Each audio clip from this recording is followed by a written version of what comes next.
Justice research academy तव्हां सभिनी खे भली ॻाल्हि चऊं था।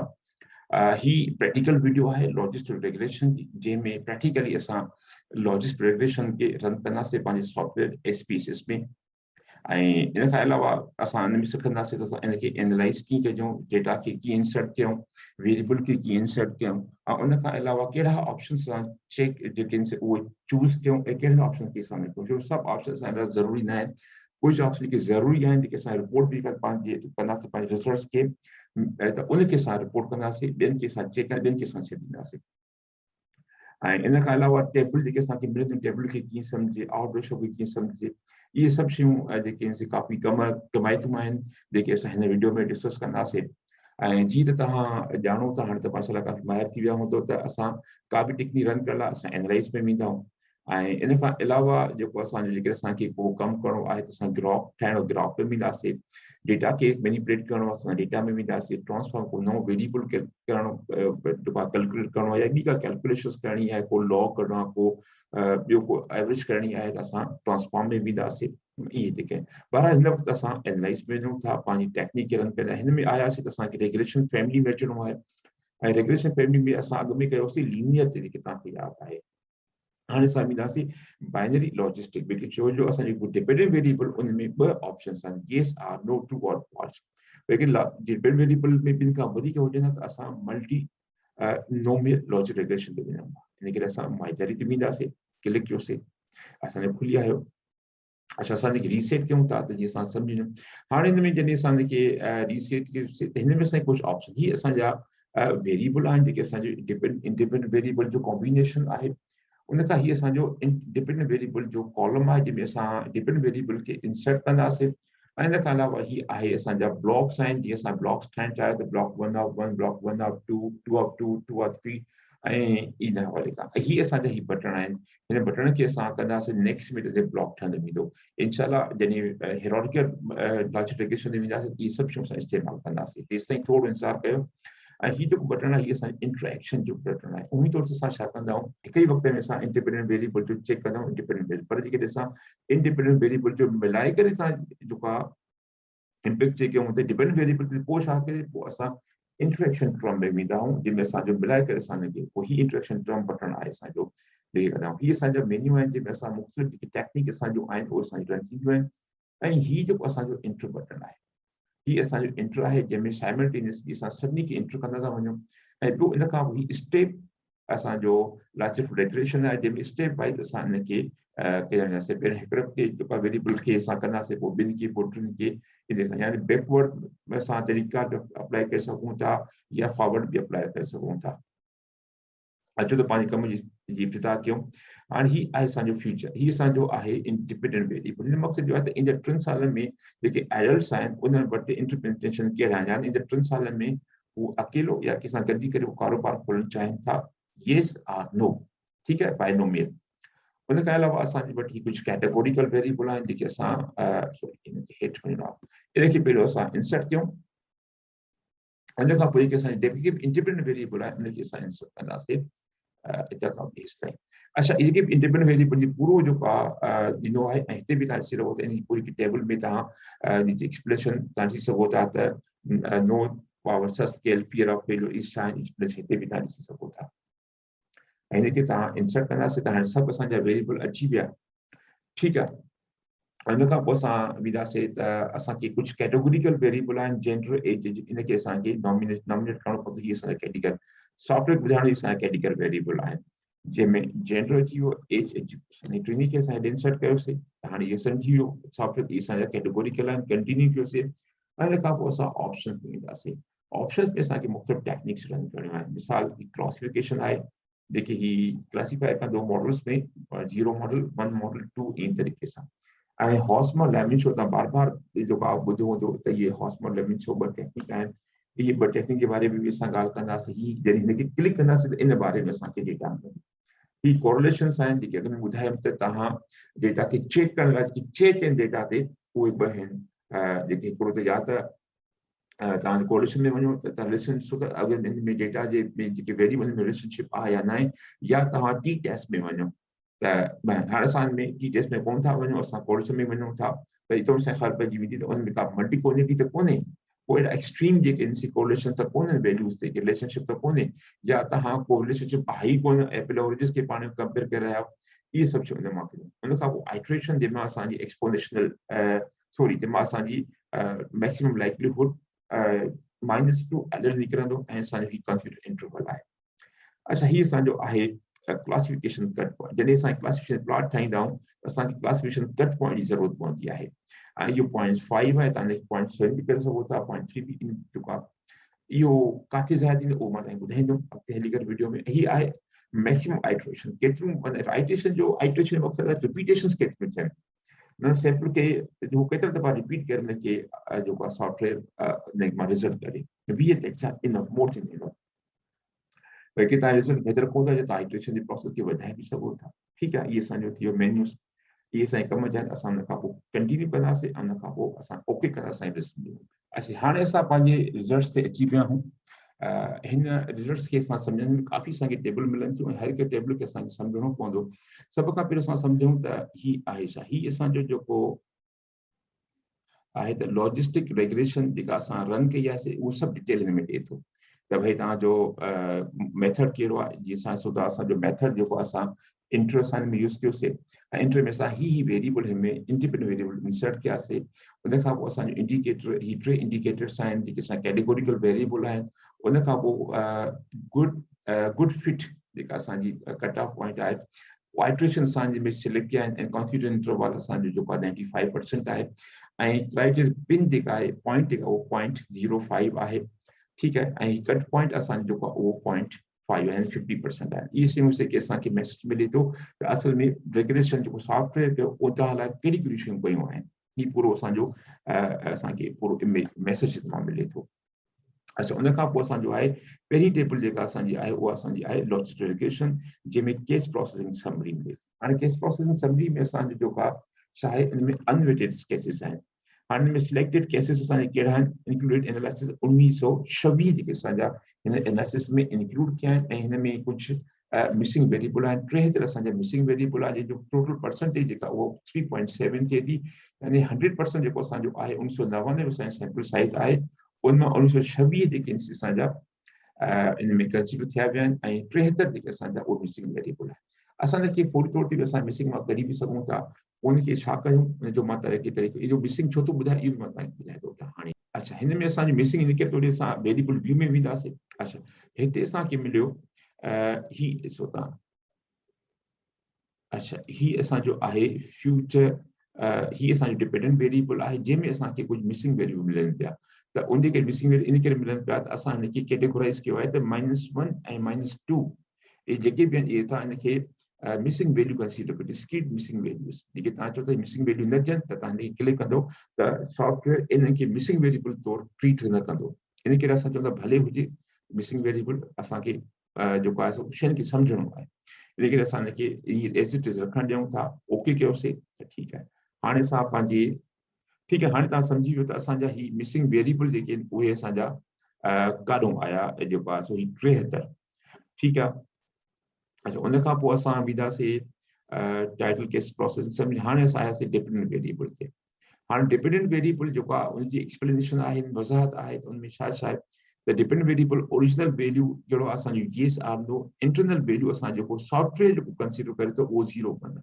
असां चऊं था 1 ऐं येस आर नो जेको असां ओरिजिनल वैल्यू ॾिनो आहे पर सॉफ्टवेयर हिनखे पंहिंजी लैंग्वेज में 0 1 तौरु हाणे नो माना 0 ऐं 1 असां जेको हुनखे ॾिनोसीं उहो ॿुधाए थो तव्हांजा ठीकु आहे ऐं इन खां अलावा असां हेठि वेंदासीं त कैटेगरी वेरिएबल कोडिंग असांजी कोडिंग कीअं थिए कैटेगरी वेरिएबल जी कोडिंग असांजी कीअं थियल आहे उन कोडिंग खे बि सम्झूं त असांजे पहिरियों कैटेगरी वेरिएबल तव्हांखे यादि उहो असांजी एजुकेशन आहे ठीकु आहे जंहिंजी फ्रीक्वेंसी टोटल जेका आहे उहा 791 आहे ठीकु आहे ऐं उन खां पोइ ही आहे प्राइमरी एजुकेशन ऐं असांजो upper secondary post secondary and the first stage जेको आहे ही उनजी फ्रीक्वेंसीज़ आहिनि हर हिकु जूं पंहिंजूं पंहिंजूं ठीकु आहे केरु केतिरो आहे मिसाल अपर सेकेंडरी 1999 मां असांजा 900 496 आहिनि ऐं जेको असांजो मिसिंग डेटा माइनस कयो सॉरी उन मां असांजा केतिरा आहिनि उहे असांजा आहिनि 1926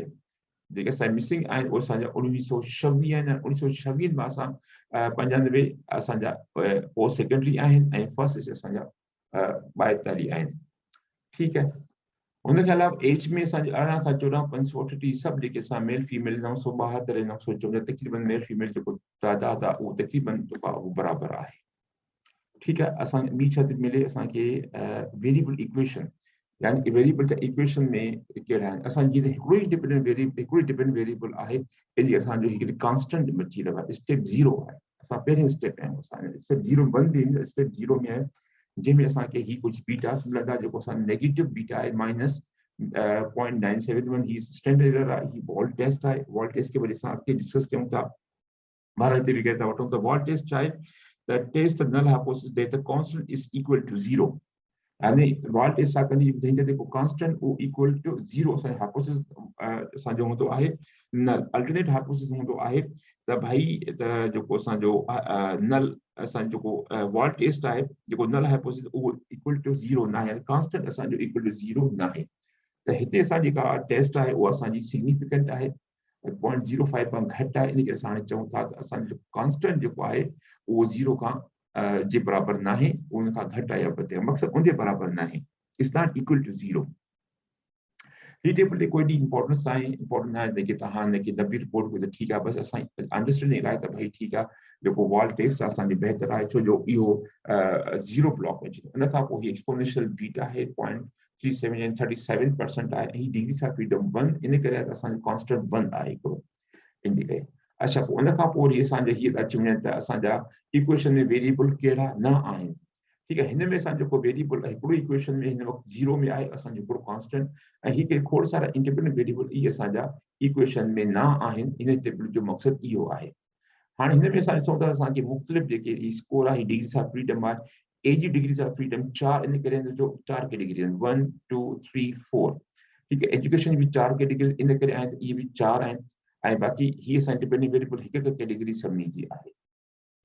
ठीकु आहे। ही असांजा जेके आहिनि उहे सिग्निफिकेंट आहिनि। मां थ्योरेटिकल वीडियो में भी एक्सप्लेन किया है त उहे वैल्यूज जेके 0.05 खां घटि आहिनि त उहे अॻिते हली करे तव्हांजे मॉडल में सिग्निफिकेंटली कंट्रीब्यूट कंदा। हिन वक़्तु उहे मॉडल में इंक्लूड न आहिनि।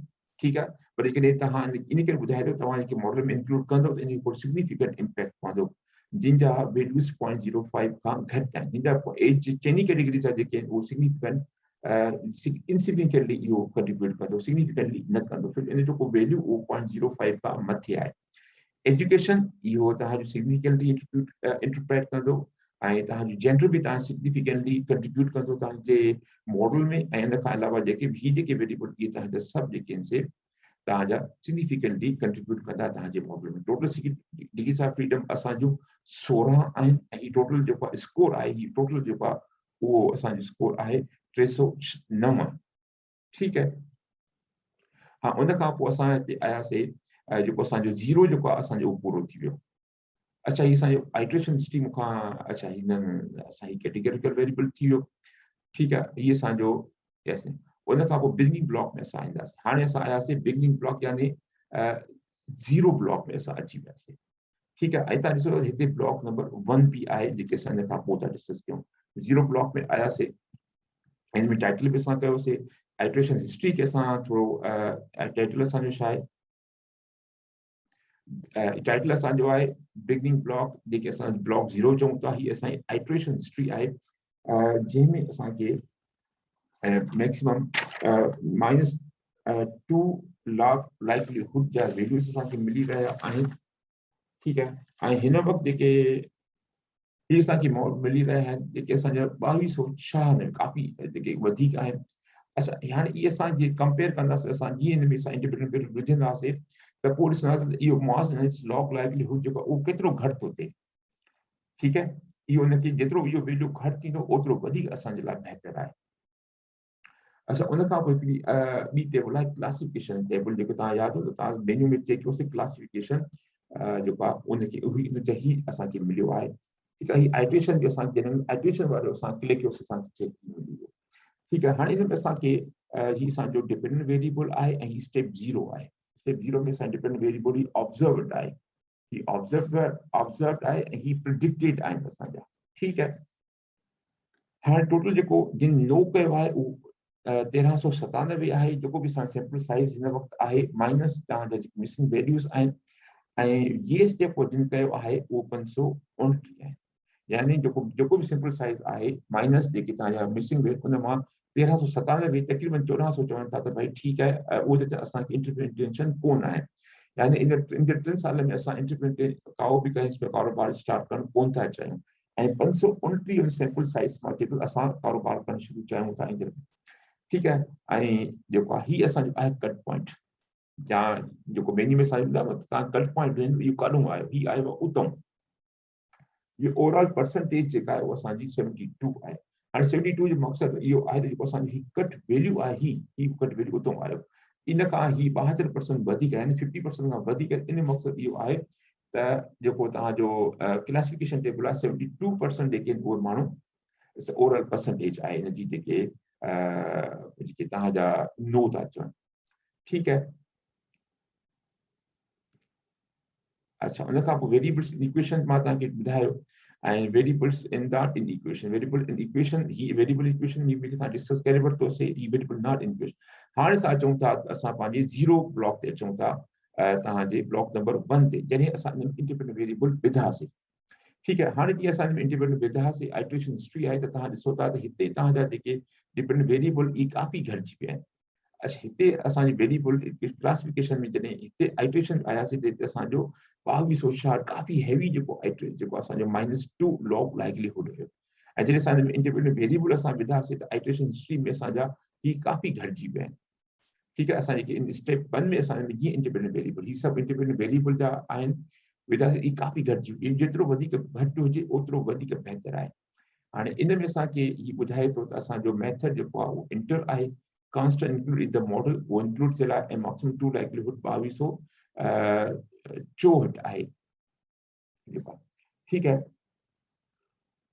अच्छा जी उन खां पोइ असांखे omnibus test of model coefficient असांखे मिले थी हाणे ही omnibus test जेका असांखे छा थी ॿुधाए पंहिंजो त इहो थी ॿुधाए त स्टेप 1 में फर्स्ट स्टेप और मॉडल हाणे ही फर्स्ट स्टेप आहे मॉडल या पहिरियों मॉडल या फर्स्ट स्टेप जेकी बि इनखे चओ था with a predictor in it you may have the more step if you do step 5 हाणे जीअं असां हिन में जेको असां कयो आहे इंटर मेथड यानी साइमल्टेनियसली असां सभु इंटर कया इन करे असांखे हिकिड़ो ई स्टेप मिले थो हिकिड़ो ई ब्लॉक मिले थो पर जॾहिं असां हिन में जेको तव्हां वेंदासीं हायरार्कियल लॉजिक रिग्रेशन में असांखे खोड़ सारा स्टेप असांखे ब्लॉक मिलंदा ठीक है हिन वक़्तु असांखे हिकिड़ो ई मिले थो असां साइमल्टेनियसली असां इस्तेमालु कया इंटर मेथड असां इस्तेमालु कयो आहे ऐं तंहिंखां पोइ chi-square value is the same between we have not used step model हाणे chi-square ते ॾिसो था ही वैल्यू साॻियो ई आहे 333 आहे सभिनी जो असां हिन में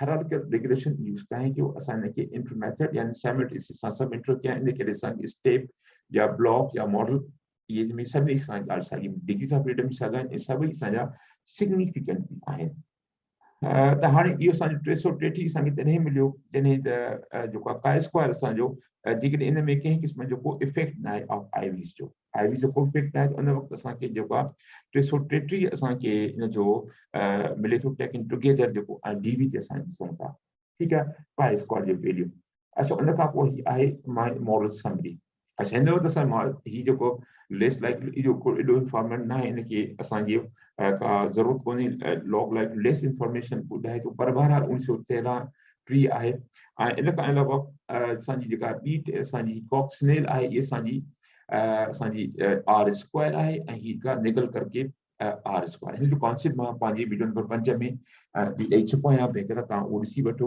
त हाणे असांखे जेको आहे असां अक्सर रिपोर्ट कंदा आहियूं निगल करके असां कंदा आहियूं कॉक्स ऐं स्नेल असां कोन कंदा आहियूं पर हिकिड़ो किताब मूं पढ़ियो जेको आहे survival menu by the Julian Pallet उन में ॿुधाए थो त हिकु असांखे रेंज ठाहिणी आहे उहा रेंज जेका असां हिते ॾिसी रहिया आहियूं त उनजो व्यू बि अची रहियो आहे त असांखे रेंज ठाहिणी आहे त भई असां जेको रेंज जेका उहो 15% खां 23% इन जो R² आहे मिनिमम जेको इन जो कंट्रीब्यूशन उहो 15% आहे ऐं मैक्सिमम कंट्रीब्यूशन उहो 23% आहे कुझु किताबनि में अचे थो त भई असांखे सिर्फ़ु 23% निगल करके खे असांखे रिपोर्ट करणु इन मुताबिक़ असांखे इहो फ़ैसिलो करणो आहे त असांजो जेको R² आहे उहो 23% आहे ठीक है। त उन खां पोइ हॉस्मर ऐं लेमन शो टेस्ट आहे ऐं जेका इन जो छा आहे इहो ॿुधाए त it test the goodness of the fit model, model जो फिट आहे या न आहे, स्टेटिस्टिकली मॉडल तव्हांजो फिट थिए थो या न, त उन जो इहो ॿुधाए थो। ऐं इन जो पी वैल्यू जेको उहो 0.014 आहे, ठीक है। And 8 degrees of freedom, 8 degrees of freedom मिसाल असां जेके इंडिपेंडेंट वेरिएबल उहे 8 आहिनि। हाणे इहा जेका असांजी ग्रेटर देन जेका उहो तव्हांजी 0.505 ही असांजी लेस देन 0.05, इन करे स्टेटिस्टिकली ही मॉडल जेका उहो सिग्निफिकेंट न आहे बेस्ड ऑन दिस हॉस्मर ऐं लेमन शो टेस्ट। ठीक है, ये एतिरी रोबस्ट टेस्ट न आहे छो इन जो हिकिड़ो इशू आहे जो सैंपल साइज काफ़ी इनमें जेको आहे सेंस, जेतिरो सैंपल साइज तव्हां वधाईंदो त ओतिरी ही टेस्ट जेका उसा उहो वेरी थींदी। ठीक है न, एंड ठीक है। अच्छा, उन खां पोइ असांजी हीअ कंटीजेंसी हॉस्मर ऐं लेमन शो टेस्ट में असांजी कंटीजेंसी अची वई त फ्यूचर जेके नो एंड यस जेके इन जा ही मुख़्तलिफ़ वैल्यूज़ असांजा अची रहिया आहिनि स्टेप 1 में। ठीक है। अच्छा, हाणे असां वेंदासीं क्लासिफिकेशन टेबल में। क्लासिफिकेशन टेबल में असांखे ॿियो कुझु न आहे, ओवरऑल परसेंटेज जेका असांजी चेंज केतिरी आहे 74%। जीअं तव्हां ॾिसो त असांजी ज़ीरो ब्लॉक में क्लासिफिकेशन में टेबल में असां जेको ॾिसंदासीं त असां ओवरऑल 72% अचे पई ऐं असां क्लासिफिकेशन जॾहिं मॉडल 1 में आयासीं त असां 72 मां वधी करे 74%, यानी इन में तक़रीबन 2.8 जो जेको इंक्रीमेंट इज़ाफ़ो आयो आहे असांजे पंहिंजो मॉडल में, जॾहिं असां हिन में इंडिपेंडेंट वेरिएबल असां हिन में विधासीं क्लासिफिकेशन टेबल में। ऐं उन खां पोइ असांजा ही आहिनि तव्हांजो वेरिएबल इन इक्वेशन। हाणे अॻे में असां थी आयासीं त variable in equation not in equation, असां उहा टेबल ॾिसीसीं जंहिंमें असांजा हिकिड़ो इंडिपेंडेंट वेरिएबल हिकिड़ो असांजो वेरिएबल कॉन्स्टेंट हुयो, पर हाणे असांजो ऐं ही उन में न हुयो, पर हिते असांखे जेको आहे वेरिएबल इक्वेशन में असांखे सभु असांखे वैल्यूज़ मिली रहिया आहिनि। ही जेको मेन आहे जेको असांखे एक्सप्लेन करणो आहे तव्हांजो जेको आहे पंहिंजो ओवरऑल जेके असांजो जीअं असांजी टेबल मिलंदी आहे तव्हांखे मल्टीपल रेग्रेशन में, जंहिंमां असांजा बीटा वैल्यूज़ खणंदा आहियूं, असांजे टी वैल्यूज़ खणंदा आहियूं, असां सिग्निफिकेंट साॻियो ई जेको आहे असांजी वेरिएबल इन इक्वेशन जी असांजी कम जी टेबल आहे। पोइ उनखां थोरो अॻिते रहूं कोरिलेशन जा वैल्यूज़ थी रहूं, इन में कोई ख़ासि असांजो जेको आहे उहो हैवी यानी हाई कोरिलेशन कोन्हे। ठीक है, सो इन हवाले खां अच्छा हाणे असां हिन ते ईंदासीं। हाणे असांखे छा थो ॿुधाए त ही अहम टेबल आहे जेके एक्सप्लेन करणो आहे ऐं हिन में असांखे स्टेप 1 आहे जो असां वटि साइमल्टेनियसली असां हिकिड़ी त भाई ज़ीरो जेको मॉडल आहे ऐं मॉडल 1 आहे, या स्टेप 0 स्टेप बाय 0 या स्टेप नंबर 1 आहे।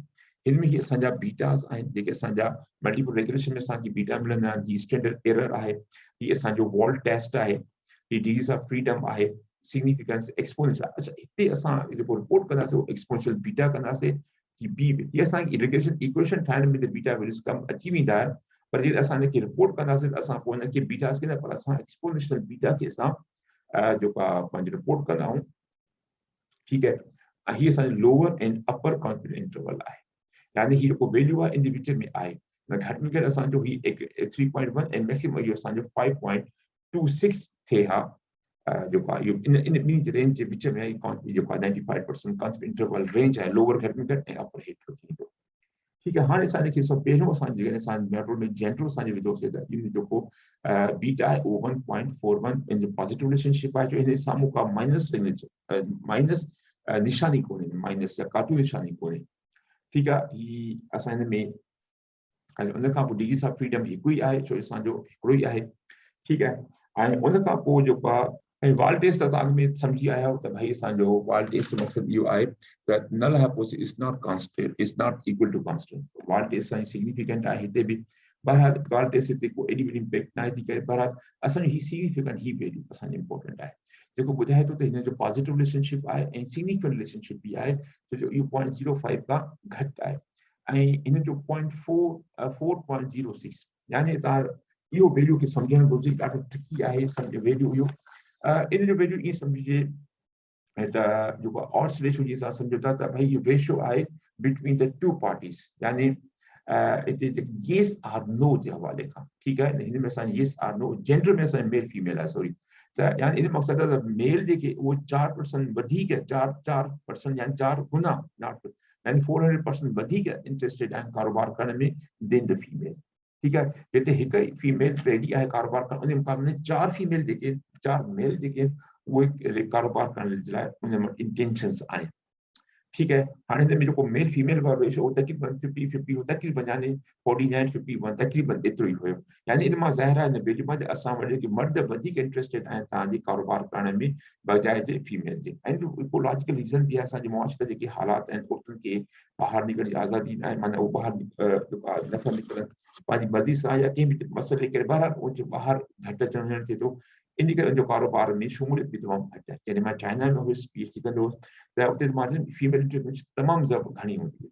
ऐं शाम जी यूनिवर्सिटी ॿाहिरों नंढा कारोबार औरतूं वञी करे बीहंदियूं हुयूं, पंहिंजी मुख़्तलिफ़ शयूं खपाईंदियूं हुयूं, जेके बि दोस्त चाइना में पढ़ी रहिया आहिनि या उहे पंहिंजो ॿुधाईंदा त बाक़ी हर यूनिवर्सिटी में ॿाहिरां नंढा कारोबार हूंदा हुआ, जेको रेडियो जी असां चऊं उन में मुख़्तलिफ़ शयूं खपाईंदियूं, तमामु घणी इंटरप्रेन्योरशिप, फीमेल इंटरप्रेन्योरशिप हुई। ठीकु आहे। अच्छा, उन खां पोइ असांजी एज जी कैटेगरी आहे। ठीकु आहे, ऐं जेका बि नॉन सिग्निफिकेंट आहे, छो जो असांजी वैल्यू 0.05 खां मथे आहे, जंहिंमें असांजी 4 एज कैटेगरीज़ आहिनि ऐं चइनी जेको कंट्रीब्यूशन उहो पॉज़िटिव आहे। ठीकु आहे, वैल्यूज़। ऐं उन खां पोइ असांजा जेके आहिनि जीअं जीअं असां एज वधंदी वञे थी, तव्हां ॾिसो इन जा वैल्यूज़ वधनि था। ऐं हिकिड़ी एज नंबर 4 कैटेगरी अहिड़ी कैटेगरी जंहिंमें असांजो हालांकि वधणु घुरिजे पर इहो घटिजी थो वञे। ठीकु आहे। अच्छा, उन खां पोइ ही सिग्निफिकेंट जेके आहिनि उहो जेको आहे बजाए जो एज 3 सिग्निफिकेंट आहे, ऐं बक़ाया ॿिया जेके बि असांजा उहे नॉन सिग्निफिकेंट आहिनि एज जो इम्पैक्ट। ठीकु आहे। ऐं हीउ जेको असांखे ॿुधाए रहियो आहे एज, इन जो मक़सदु आहे इहो 1 खां मथे आहे, ऐं 1 जे बराबरि हुजे हा त पोइ असांजो जेको रिलेशनशिप ऑड्स रेशो उहो माना नो चेंज। 1 खां मथे त पॉज़िटिव चेंज आहे, 1 खां घटि आहे नेगेटिव चेंज। हाणे ही 1 खां मथे आहे त इन मक़सदु आहे जीअं जीअं तव्हांजी एज वधंदी थी वञे तीअं तीअं असांजा इंटेंशन असांजा वधंदा रहनि। ठीकु आहे। त जेके असांजी एज असांजी 1 आहे, जे तव्हां ॾिसी रहिया आहियो उहे कैटेगरीज़ अची रहियूं आहिनि, त उन इन वक़्तु इंटरप्रेन्योरशिप असांजे यानी असांजो ही 1 आहे। उन खां पोइ ही 49 थी वञे, 1.61 थो थी वञे, ऐं 1 ही जेके 3 कैटेगरीज़ आहिनि जेके तव्हां ॾिसो त इन टिनी जो जेके असांजो इम्पैक्ट असांजो वधंदो थो वञे। यानी जीअं जीअं असांजी एज वधंदी तीअं तीअं असांजी इंटेंशन बि वधंदा था वञनि। ठीकु आहे। इन खे असां इंटरप्रेट ईअं कयूं था। ज़रूरी न आहे त असांजे माहौल सां ई मुसाफ़, हिकिड़ो डेमो आहे। ठीकु आहे न। ऐं जेकी डेटा उहो जेको आहे डेटा आहे, पर ज़रूरी न आहे इहे जेके सामान ॿुधाए उहे एक्चुअल बि हुजनि। ठीकु आहे। उन खां पोइ एज कैटेगरी 4 जेका इहा थोरी मुख़्तलिफ़ आहे। हाणे एज जे प्रकार हिकिड़ी ख़ासि कैटेगरी आहे जंहिंमें तक़रीबन माण्हू ओल्ड एज थी वेंदो आहे, पोड़ो थी वेंदो आहे, ऐं उन वक़्तु चवंदा त यार का अहिड़ी स्टेबल जॉब हुजे जेका रिटायरमेंट ताईं हले, ऐं मां इन एज में कंहिं क़िस्म जो को बि जेको आहे का चैलेंज या कंहिं क़िस्म जी का रिस्क थो खणणु चाहे। इन करे जेका उनजी जॉब हूंदी उन जॉब ते उहो रहंदो आहे। उन खां पोइ एजुकेशन, उहो बि तव्हां ॾिसी रहिया आहियो त सिग्निफिकेंट आहे इन जी कंट्रीब्यूशन। ठीकु आहे। ऐं एज जेको एजुकेशन जी 4 कैटेगरीज़ जेके आहिनि उहे बि तव्हां ॾिसो था जीअं जीअं एजुकेशन वधे थी तीअं तीअं तव्हांजा इंटरप्रेन्योरशिप घटिता रहनि था। ठीकु आहे। हिते एजुकेशन 1 में तव्हांजो एजुकेशन तमामु घटि आहे, त इन में अक्सर माण्हू चइबो आहे ठीकु आहे तालीम कोन्हे त अच्छा इन जो थोरो इन जो पॉज़िटिव वैल्यूज़ आहिनि, पर हिते असां ऐं नॉन सिग्निफिकेंट आहे, सभु नॉन सिग्निफिकेंट। पर असांजो हिन जे वॉल्ट एक्सपोनेंशियल बीटा में सम्झंदासीं त जीअं जीअं असांजी एज वधंदी थी वञे तीअं तीअं असांजा जेको इंटेंशन जेके उहे तालीम उहे असांजा जेके उहे असांजा इहे सम्झो त वधंदा वञनि था। अच्छा, पहिरें में असांजी तालीम घटि आहे। ठीकु आहे। त असां इंटरप्रिटेशन कोन्हे, अक्सर माण्हू चवंदा यार असां तालीम अञा वधीक हासिल कयूं, हिते तव्हां थोरा वधिया ऐं जॾहिं तव्हांजी तालीम पूरी थी वञे पोइ माण्हू चवंदा ठीकु आहे हाणे तालीम प्राइस हाणे असां पंहिंजो कारोबार तरफ़ वञूं। अच्छा, ही आहे नॉलेज ऑफ इंटरप्रेन्योर्स, जेके इंटरप्रेन्योर तव्हांजे ॿार पाड़े में रहनि था, इलाइक़े में रहनि था, उनजे बारे में हिन जो ॾाढो सुठो जेको इम्पैक्ट आहे, पॉज़िटिव इम्पैक्ट आहे, बीटा वैल्यू बि ॾाढो सुठो आहे, ऐं इहो असांजो सिग्निफिकेंट आहे। ठीकु आहे। ऐं इन जो जेको आहे 1.99, इन जो मक़सदु इहो आहे त जेके माण्हू उहे चवनि था त भई असां कारोबार शुरू कयूं था, ऐं जेके उहे था चवनि असांजे मोहल्ले में या असांजे इलाइक़े में असां खोड़ सारे इंटरप्रेन्योर खे ॼाणूं था, त उहे वधीक आहिनि 1.99 जे, जेके उहे चवनि जेके असां इंटरप्रेन्योर उनजे बारे में असांखे मालूमात कोन्हे। यानी रोल मॉडल, यानी इंटरप्रेन्योर मुंहिंजो रोल मॉडल आहे, यानी जिते हिकिड़ो चवंदो त रोल मॉडल आहे, इन जॻह ते 2 चवंदा असां रोल मॉडल आहिनि। ऐं एतिरी सां अपॉर्चुनिटी बि उहो ई आहे त इहो नॉन सिग्निफिकेंट आहे।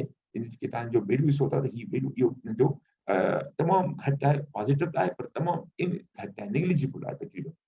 ऐं ही जेको आहे 1.1 में तकरीबन जो का बराबर आहे, माना ये समझो त बराबर आहे, यानी कुछ जेके चवनि था त मुंहिंजे इलाइक़े में अपॉर्चुनिटीज़ आहिनि, कुछ जेके चवनि था अपॉर्चुनिटीज़ आहिनि, तकरीबन बराबर ही आहे।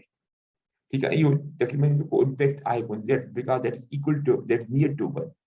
ठीक है, फियर ऑफ फेल्यूर आहे, जेके इहो दोस्त चवनि था त भई मतां मां कारोबार में नुक़सान खाई वञा, त it's a fear of failure, उहो नेगेटिव ही हूंदो आहे। तकरीबन जेको मूं जेको रिसर्च में पेपर पढ़िया आहिनि, हिते बि तव्हां नेगेटिव रिलेशनशिप ॾिसी रहियो आहे ऐं इहो पॉज़िटिव रिलेशनशिप बि आहे। ठीक है, ऐं हिते जेको जेको रिलेशन जेको आहे आर्ट्स जो, उहो बिल्कुलु मुख़्तलिफ़ आहे। यानी 1 मां 71% माण्हू चवनि था त भई असां कारोबार शुरू करणु कोन था चाहियूं, ऐं जेको रिमेनिंग जेको आहे जेको तक़रीबन 29% 31% आहे, उहो चवनि असां कारोबार शुरू करणु चाहियूं था। यानी 71% यानी लेस देन 1, उहे था चवनि भई असांखे कारोबार करण जो कोई बि न आहे, हो छो जो असां नथा सम्झूं पाण में उहा सलाहियत, उहा स्किल, उहो तजुर्बो, ऐं 31% चवनि था त असां कारोबार शुरू करे सघूं था। अच्छा, एनपीटीज़ ऐं ही टई जेके असांजा उहे जेके ही नॉन सिग्निफिकेंट आहे असांजो, इन वैल्यू, ऐं ही ॿई सिग्निफिकेंट आहे। ऐं एनबीडीसी इन जो नेगेटिव रिलेशनशिप बि आहे तव्हांजो, ऐं ही एनबीसी जेको आहे इहो इक्वल टू 1 आहे, माना को इम्पैक्ट आहे ई कोन।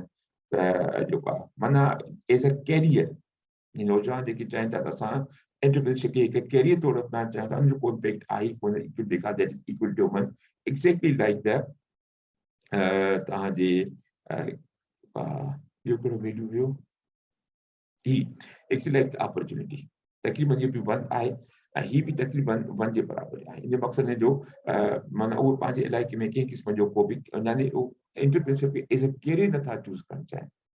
ऐं स्टेटस, ही जेका जेके माण्हू चवनि था हा मुआशरे में स्टेटस तमामु ज़बरदस्त आहे, उहे जेके 1.3, यानी 3% वधीक आहिनि जेके चवनि था न।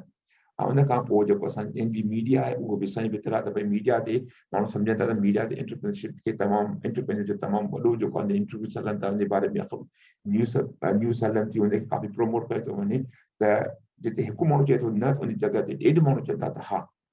ठीकु आहे, ही पूरो को तरीक़ेकार हो जंहिंमें असां ही एक्सपोनेंशियल बीटा खे असां एक्सप्लेन कयोसीं तव्हां हिनखे कीअं कयो। ठीकु आहे, त हाणे हिते त असांजो ही वेरिएबल आहिनि, वेरिएबल स्टेप 1 में असांजा ही वेरिएबल असां इंसर्ट कयासीं, जेको आहे हिन मॉडल में ही इंडिपेंडेंट वेरिएबल आहिनि, कुझु कैटेगोरिकल वेरिएबल ऐं कुझु असांजा इंडिपेंडेंट आहे, ही असांजो कॉन्स्टेंट आहे। ठीकु आहे, हाणे असां हिन मां पाण इक्वेशन ठाहे सघूं था। कॉन्स्टेंट जेको आहे असांजे में जेको फार्मूला विझंदासीं, प्रोबेबिलिटी ऑफ वाई असां विझंदासीं। मां फार्मूला विझी छॾियां थो, हिते तव्हां फार्मूला ॾिसी रहिया थी, पूरो फार्मूला आहे जंहिंमें असां probability log probability 1 divided by 1 minus B, जंहिंमें असांजो बीटा नॉट थो अची वञे, बीटा नॉट जे असां वैल्यू ही विझंदासीं -0.301, ऐं उन खां पोइ b1 x1 b2 x2, हिते असां जेकी बि असांजा इंडिपेंडेंट वेरिएबल उहो सभु असां हिन इक्वेशन में विधासीं, ऐं असांखे इक्वेशन असां हिनखे रिपोर्ट करे सघूं था।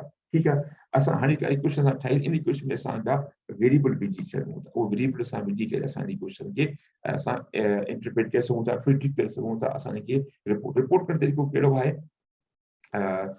उहो बि जेको आहे मां पंहिंजे थ्योरिटिकल वीडियो में पेश करे छॾियो आहे, ऐं हुते नंढो ही मिसाल तव्हां साम्हूं अची रहियो आहे, जंहिंमें हाउ टू रिपोर्ट यूर, उहो बि तव्हां हिन में ॾिसी सघो था। ऐं हिन में जेके जेके तव्हांजा जिते मूं जेके शयूं तव्हां ॾिसो था, हिन में मुख़्तलिफ़ वेरिएबल जा उते तव्हां पंहिंजे वेरिएबल जा उहो चेंज करे तव्हां हुनखे रिपोर्ट करे सघो था। आख़िर में पूरी उम्मीद आहे त हीअ वीडियो काफ़ी कारगर तव्हांजे लाइ साबित थी हूंदी। हिन में काफ़ी टेक्निकल शयूं जेके मूं डिस्कस कयूं आहिनि, ऐं इंशाअल्लाह जल्द जेको आहे तव्हां सां मुलाक़ात कंदासीं हिरारिकल लॉजिस्टिक रेगुलेशन में। तेसिताईं इंतज़ारु कजो, ऐं जल्द इन वीडियो खे बि मां अपलोड करे वठंदुमि तव्हांजे लाइ, ताकि तव्हां हिरारिकल बि ऐं जेको आहे सो पंहिंजो इंटरमैथड सां बि तव्हां लॉजिस्टिक रेगुलेशन खे सम्झी वठो। तेसिताईं असां तव्हां खां मां तव्हांखां इजाज़त घुरंदुसि, ऐं आख़िर में तव्हांजी महिरबानी, तव्हां मुंहिंजी वीडियो खे पूरो ॾिठो। अल्लाह।